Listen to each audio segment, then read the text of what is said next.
Сайн байцгаана уу? Халуун мача подкастын 3 дахь дугаараа хүрэхэд бэлэн болоод сууж байна. Манай сувг нь сонсогчдоосоо загтал хүлээн аваад түүнийгээ бусдад хүргэдэг подкаст байгаа. Юун түрүүн загтал илгээсэн нийт сонсогчдоо маш их баярлалаа. Хэрвээ та загтал илгээхийг хүсвэл комент дээрх байрлах линкийн дээр дарж ямар ч бүртгэлгүйгээр загтал илгээх боломжтой. Эсвэл манай мэйл болон инстаграм хаяг руу өөрийнхөө загтлыг явуулаарай. За ингээд одоо сонсогчдоос ирсэн хамгийн ихний загталтаа орцгоё. Сайн байна уу? Халуун мача YouTube сувагта шинэ сувагт нь амжилт хүсье. Нэрийг минь нууцлаад өгөөрэй. Одоо би 3 сайхан мөртэй сайхан хантайгаа харийн оронд инх тух сайн байгаа. Би энэ түүхээ хуваалцахдаа маш их баяртай байгаа. Яагаад гэвэл би багч гисэн эдгэрч аавдаа гаргасан ураа багаар бууруулж байна да. Аав хүнээс авсан шарх маш хүнд байдаг юм байна лээ. Намайг жаахан байхаас аав минь арх их уудаг байсан.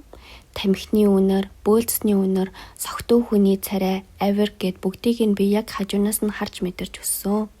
Өдөр болгон согтуу хүнтэй амьдрах маш хэцүү. Ялангуяа согтуу ирчгээд мөрөөрөө унтахгүй, эхнэр хүүхдэд дээрлэгдэг. Эр хүн хамгийн арчаагүй эр хүн байдаг. Аав байнга ээжийг минь зоддог, нүцгэлж байгаад л зодно. Байнга өшөглөн, үсийг нь зулгаан, хайр наргүй зоддог байсан. Үнэхээр амар. Хамгийн амар нь манай дүү гидсэнд нь байхад нь жирэмсэн ээжигээ зодуулж байхыг харахад хамгийн амар байсан. Би яаж чадахгүй жаахан охин байсан болохоор гараад гүйж хүн дуудаж ээждээ тусалж билээ. Тэр үеийг би хизээж мартдаггүй. Хүн яагаад ийм амар араатан шиг байж болдог юм болоо. Аав яаж согтуу байсан 2 хүүхдээ зоддгүй байсан. Эргээд бодохоор согтуу мөртлөө яг юу хийж байснаа мэддэг л байсан юм байгаа. Эргээд бодохоор үнэхээр амар. Би гэрт болж байгаа зүйлээ хүнд ч хэлж чаддаггүй, хүмүүст ч хэлхээс нуудаг байлаа. Ийм амьдралтай гэдгээсээ ичдэг байсан болохоор тэр байх. Одоо бодоход тэр үед тийм тусламжийн утас энтер байдаг ч байсан юм уу бүү мэд. Нийгмээр аав ээжүүд нь зодтолддог байсан болохоор ийм юм байдаг, байсан ч хинч туслахгүй гэддэг ойлголттой. Энэ бүх зодуур үргэлжилсээр сүүлдээ цагаандаа гарч аав минь явуулдаг хүүхнээ гэртээ авчирч ууж нөгөө ажлаа хийдэг болсон. Ээж дүү бид нарыг хичээл ажилдаа явсан хойгуур ирж тухайн үйлдэлээ хийдэг байсан юм билээ. Тэр үед би 10 жилээ төгсөх гэж байсан. Нэг өдөр гэртээ иртэл аав минь өөр хүүхэнтэй нүцгэн орондоо байж исэн. Над руу аав минь хараад ямар ч гимжсэн, сандарсан шинж гаргаагүй. Би бүр юу харчваа гэд шууд л гараад гүйсэн. Нөгөө хүүхэн ч бас сандраад хамаг ямаа алчуураар дараад хаашаа ч явсан юм бүү мэд. Тэр явдлыг ээждээ хэлж тэр хоёр салах дээрээ тудлаад аав намайг маш хүчтэй алхатаад яагаад чи ээждээ хэлж байгаа чамаас олж бит хоёр саллаа.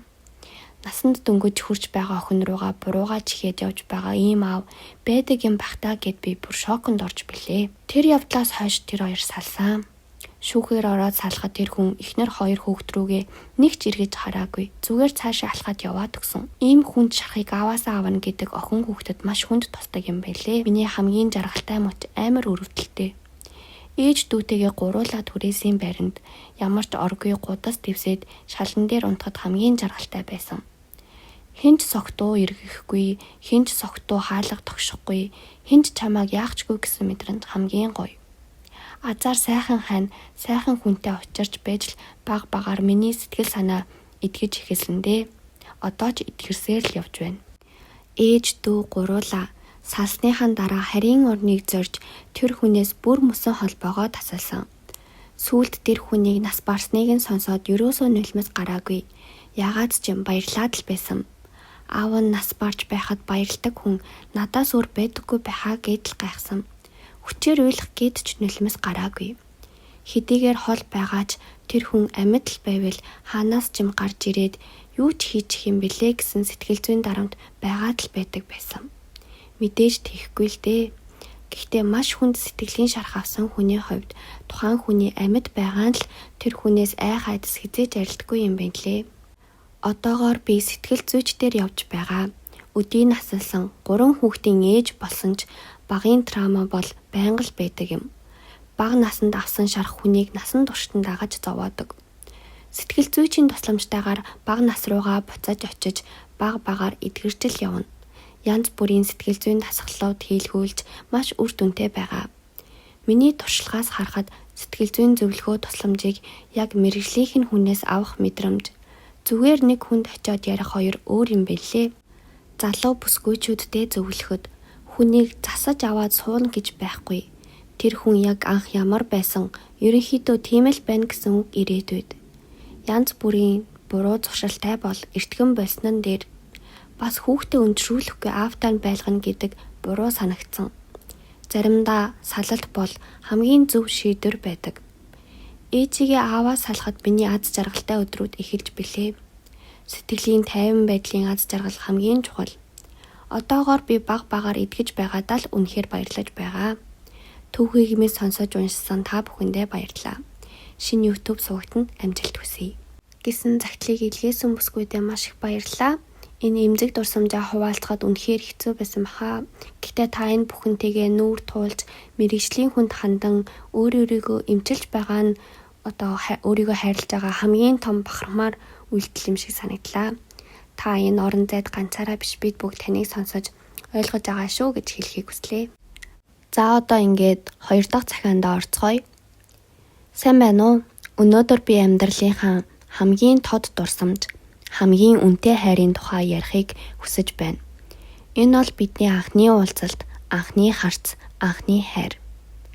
Бид анх нэг газар ажилладаг байсан. Тэр нэгэн өдөр над руу фэйсбүүкээр найзын хүсэлт ирсэн юм. Би хэн юм бол гэж бодож жаахан эргэлзэж байсан ч тэр найзын хүсэлтийг нь хүлээн авч чаталж эхэлсэн. Эхэндээ ердөө энгийн яриа мэт санагдаж байсан ч хэсэг хугацааны дараа тэр надад чин сэтгэлээсээ сайн болсон гэдгээ хэлсэн юм. Тэр үг миний дотор дулаан мэдрэмж төрүүлж сэтгэлд маань юугүй дүүрэх шиг болсон. Хэсэг хугацааны дараа бид илүү ойртож нэгнийхээ бодол санаанд илүү анхаарах болсон. Тэгээд 2024 оны 2 сарын 14-нд бид албан ёсоор үерхэж эхэлсэн. Нэг өдөр би түүнээс миний юунд татагдсан юм гэж асуулаа. Тэр миний нүдэнд татагдсан гэж хэлсэн. Миний нүдэнд татагдсан гэдэг тэр л үг миний зүрхний гүнд хүрч түүний хайр намайг бүрэн эзэнсэн мэт санагдсан. Түүнээс хойш бидний харилцаа өдөр ирэх тусам бат бөх болж энгийн өдөрч мартагдашгүй мөчүүдээр дүүрч эхэлсэн. Хоёулаа инээж хоорондоо ярилцаж мөрөөдлөө хуваалцдаг болсон. Түүний инээмсэглэл халуун дулаан харц намайг ойлгохдаг байдал бүгд миний амьдралд гэрэл гээгээ авчирсан. Тэр өдөр бүр миний зүрхэнд тод үлдсэн. Бидний эхлэл энгийн мэт санагдавч үнэндээ энэ бол миний амьдралд хамгийн үн цэнтэй, хамгийн ариун хайрын эхлэл байсан. Бид хамтдаа олон дурсамж бүтээсэн. Алхаж явсан зам, уулзсан газар, инээж хөхрөлцсөн мөчүүд бүгд миний сэтгэд тодхон үлдсэн. Тэр намайг дэмжиж, намайг хайрлаж, миний сэтгэлийг хамгаалж байсан. Түүний дулаан үг, анхааралтай харц, намайг ойлгож хүлээж авдаг байдал нь надад илүү амьдралд итгэх итгэлийг өгсөн. Энэ бол бидний түүхийн эхлэл. Анхны харц, анхны үг, анхны хайр. Хамгийн аз жаргалтай дурсамж бол тэр зун. Түүний гэр бүл намайг халуун дотноор угтаж, бид хамтдаа наадмын уур амьсгал дунд инээж байсан. Тэр мөчөд би өөрийгөө жинхэнэ гэр бүлтэй болсон юм шиг л мэдэрсэн. Хамтдаа өнгөрүүлсэн өдрүүд бидэнд зөвхөн дурсамж бос амьдралд сургамж болсон. Тэндээс буцсны дараа бид найзынхаа хуриманд оролцсон юм.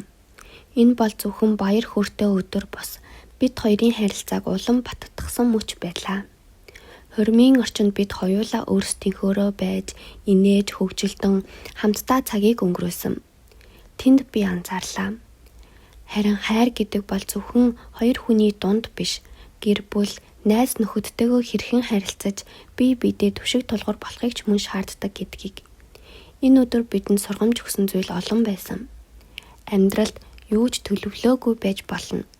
Гэхдээ чин сэтгэл, итгэлцэл, бие биенээ хүнддэг нь хамгийн чухал гэдгийг ойлгосон. Амьдралд зарим мөчүүдийг бид бэлдэж чадахгүй. Заримдаа аз жаргалтай мөчүүд гинэтхэн харамсалтайгаар тасарч биднийг гүн гунигт автуулдаг.